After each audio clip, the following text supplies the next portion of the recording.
ভারতে নিযুক্ত বাংলাদেশের রাষ্ট্রদূতকে জরুরি ভিত্তিতে ঢাকায় আনা হয়েছে। ভারতীয় গণমাধ্যমগুলো জানাচ্ছে, সোমবার রাতে ঢাকায় পৌঁছান দিল্লিতে নিযুক্ত হাইকমিশনার মোহাম্মদ রিয়াজ হামিদুল্লাহ।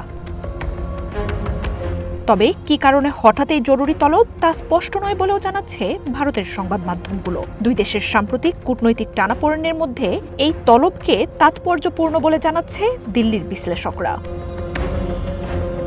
এদিকে মঙ্গলবার ঢাকায় পররাষ্ট্র মন্ত্রণালয়ে পররাষ্ট্র উপদেষ্টা মোহাম্মদ তৌহিদ হোসেন এবং জাতীয় নিরাপত্তা উপদেষ্টা খলিলুর রহমানের সাথে বৈঠক করেছেন হাইকমিশনার রিয়াজ হামিদুল্লাহ। বৈঠকের কথা নিশ্চিত করেছেন পররাষ্ট্র উপদেষ্টা।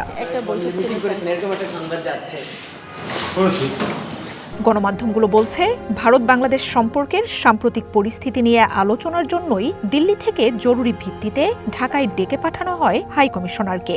এটা খুব স্বাভাবিক প্রক্রিয়া যে সময় সময় আমরা আমাদের অ্যাম্বাসেডরদেরকে ডাকি কনসালটেশন। ভবিষ্যৎ হোক নিরাপদ, বিনিয়োগ হোক বিশ্বস্ত, আর আমার পছন্দ সল্ট বে। ওয়েলকাম টু সল্ট বে।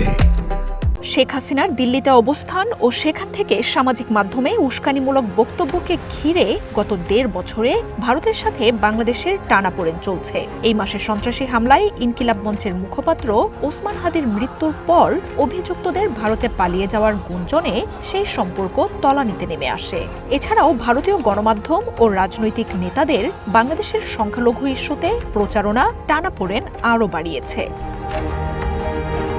এসব কারণকে ঘিরে সম্প্রতি ভারত ও বাংলাদেশ একে অপরের কূটনীতিককে কয়েক দফায় পাল্টাপাল্টি তলব করে। ভারতে বাংলাদেশের কূটনৈতিক স্থাপনাগুলোতে হামলা, ভাঙচুর ও বিক্ষোভের ঘটনায় বেশ কয়েকটি কেন্দ্রে ভিসা সেবা বন্ধ রাখে ঢাকা। কূটনৈতিক এই টানাপোড়েনের মধ্যেই জরুরি ভিত্তিতে হাইকমিশনারকে ডেকে পাঠানোর এই ঘটনায় তাই ধোঁয়াশা ও গুঞ্জন বেড়েছে।